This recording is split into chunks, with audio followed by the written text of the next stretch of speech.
to the Manchester United side, Lummens. But this is his pass map against Liverpool on Sunday. The red are the incomplete passes, the green are the ones that found a teammate. And of 46 passes, just one here. This little short line here was the only one that was short to a teammate.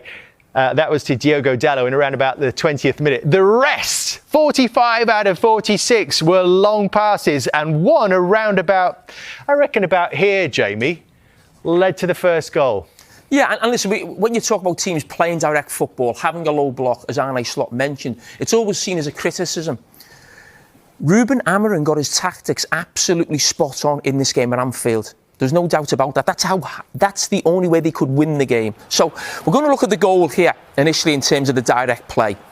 But it's not just about going long. Let's remember who he actually picked. He didn't pick Sesko, he picked Cunha to be underneath the ball. And what's really important here when we see this first challenge is we've got the back five of Manchester United, 3 centre-backs, 2 wing-backs quite wide.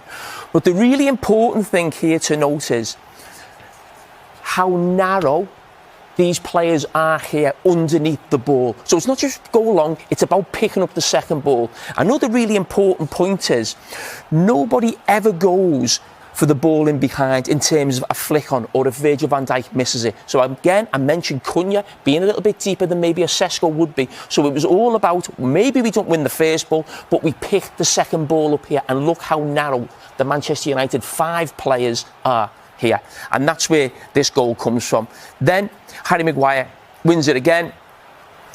And because of the initial position of these players, look how narrow Mason Mount is. Bruno Fernandes does really well. Liverpool a little bit unfortunate, the McAllister one, there's no doubt about that. But I just want to stop it here.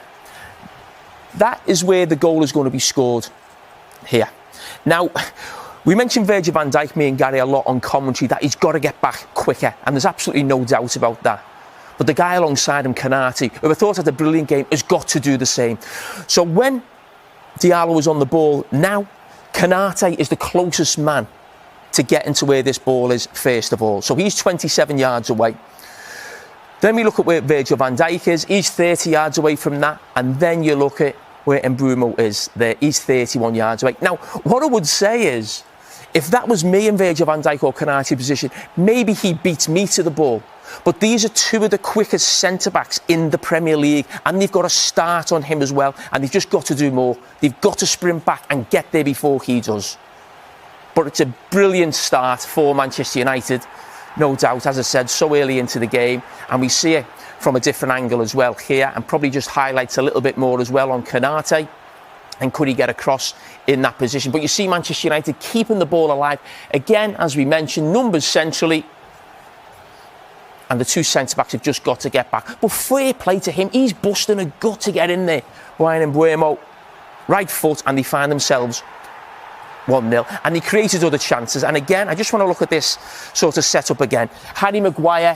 Now look at Casemiro, go long, go long. Look at the manager down here. He's not even looking at the game. He's not watching. He knows this ball is going long. Again, no one running in behind to try and get on the second ball. In behind. Normally that happens. Again, look at those 5 players inside. Again, the 2 central midfield players and the 3 attacking players really narrow, really together to make sure they pick up the second ball. And this is, again, when you come into this system causing Liverpool problems. Carragher's up against the wing-back. And Mbeumo trying to drag Virgil van Dijk out, who had problems all afternoon getting dragged into those wide areas. And Manchester United, through Mason Mount, again being narrow, could be 2-0 up. So the tactic of going long was absolutely spot on. Now, there's talk of, again, Manchester United playing a low block. And it's seen as criticism for Arne Slot. It's not. It was the right thing to do. And I'm going to show you a couple of occasions why it was the right thing to do for Manchester United, and the manager got it right tactically. Because on the couple of occasions when Manchester United actually tried to go after Liverpool and press, Cunha tries to press there, Gravenberch. Casemiro's pushing in behind him. Luke Shaw now goes in with Mo Salah. And before you know it, They're not in that low block, and that's where Manchester United have problems. Whether it's Bruno Fernandes or Casemiro in those positions, if they get caught out, there'll be space in behind them. The ball then goes into Mo Salah with space because Manchester United have tried to press high and get after Liverpool. And this is the chance for Gakpo where he hits the post. And again, that's when Man United are at their worst, when the team is spread out. Again, it's a chance, this one. Hits the woodwork from Gakpo, but Manchester United pressing, Diallo, Mbeumo, Casemiro goes. Mason Mount was about to go. Before you know, it's a long ball. The team are separated. Lovely touch from Liverpool, and this is where Gakpo almost scores again. But again, it comes from Manchester United pressing high. You look at the players getting back into the box. Big distance into the cover, and that's why they were right not to go after Liverpool and play in that 5-4-1 low block. You agree, Gary? The low block and the long balls was the perfect solution? Yeah, and I think the game suits Amorim and where Manchester United are at the moment. I think he's had some of his best results and performances in games where he can be the team that sits off. And that system suits that. It's very, very difficult, I think, to get after teams when you're in a 5-4-1. And you've seen in previous matches, like Jamie highlighted there from them two clips, where if Fernandes and Casemiro step forward and you can get in behind them. Fulham, I remember listening to a chat with Marco Silva about using Iwobi to get behind them. They caused them loads of problems. So it's a fantastic result and the game plan works perfectly from Ruben Amorim. But I think there will be more difficult tests for him, which sounds strange. Going to Anfield is a tough test. But in like a tactical sense, trying to get that team to be the dominant force that presses, regains the ball, controls the game.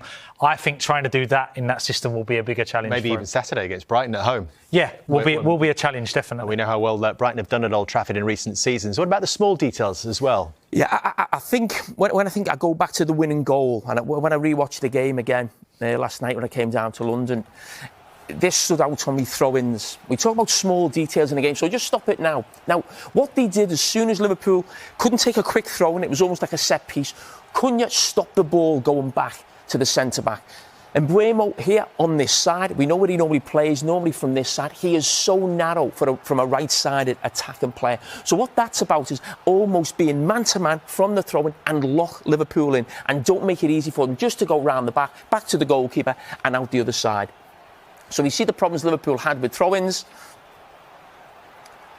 They make a challenge, they get the throw-in again now with Conor Bradley. Again, the same setup.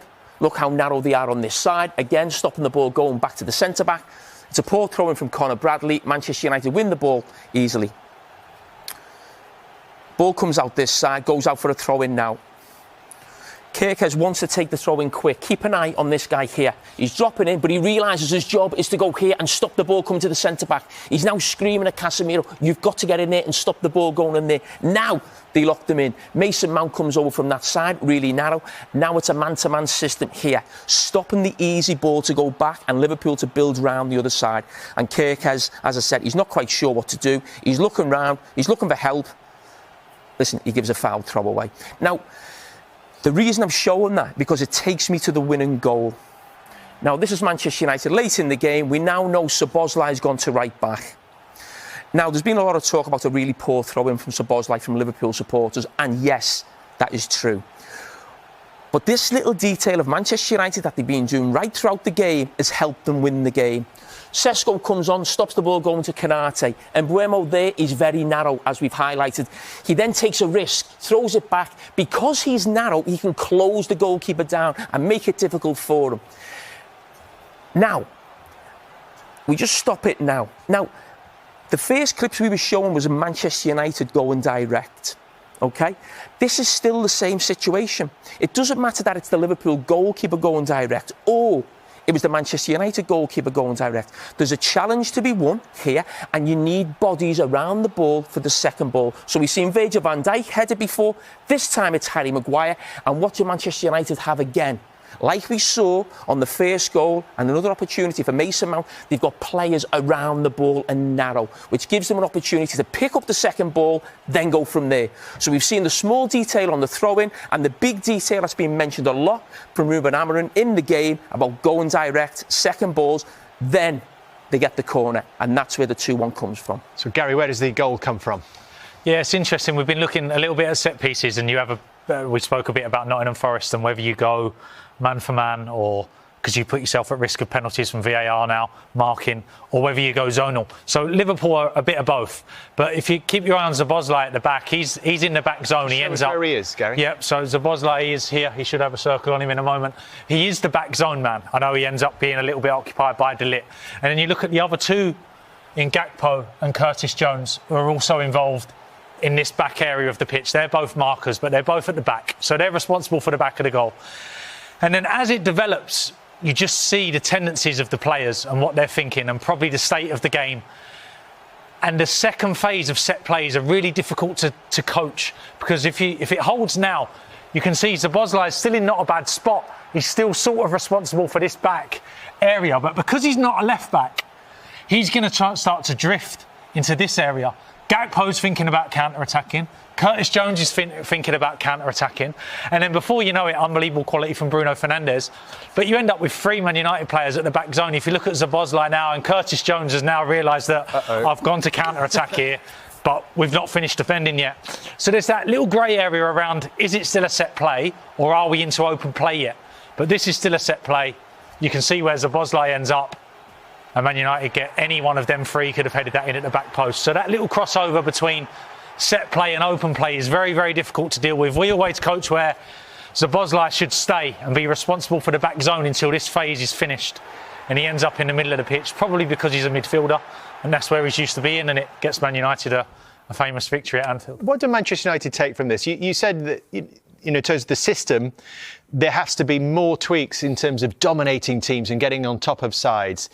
But do you think this will just breed confidence through the club that could take them in the right direction? I think as pundits we can always find something to criticise managers and teams for. I think firstly you have to give him massive credit because it's a huge result. You go to Anfield and Amorim needs results. Like, let's be honest, it's not all about style at the minute for Ruben Amorim. They need some results. So top result, but now can we get Manchester United back to where they were when we were growing up? For me, it's going to take a bit more than what we saw at Anfield the other day. And I'm not sure anyone really expected this in terms of Liverpool, Jamie, given how impressive they were last season, winning the Premier League in Arne Slot, and that huge investment in the summer. But has that almost created more confusion than it's solved problems?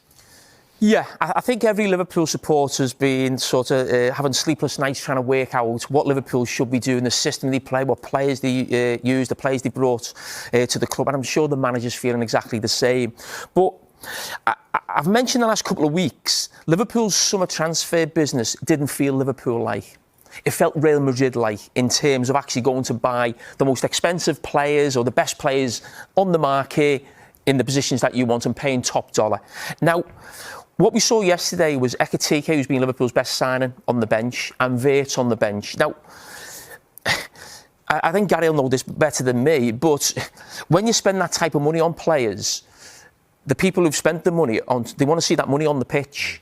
You know, and that's a big problem for them. Money, did you? I haven't spent any money yet. Made a huge profit, just for the record. I mean, have you had a situation? Yeah, so like we did have it. It's very different, obviously. But when I was at Wolves, we did a lot of work. We had some real success in our first season playing Mario Lemina and João Gomez as the two. And then in the summer, we made Mario Lemina captain. And then 10 days or 2 weeks, 3 weeks later, Andre arrives from Brazil. Top signing, top midfielder. Loved him to bits. But now we have this conundrum of I've got my captain, who plays centre midfield. I've got João Gomez, who's been excellent. And I've got Andre. So do I change the system? So we tried changing the system. Didn't really work. Can I leave my captain out to get Andre in? Difficult one. Do I leave João out, who's been excellent for me since I've got here?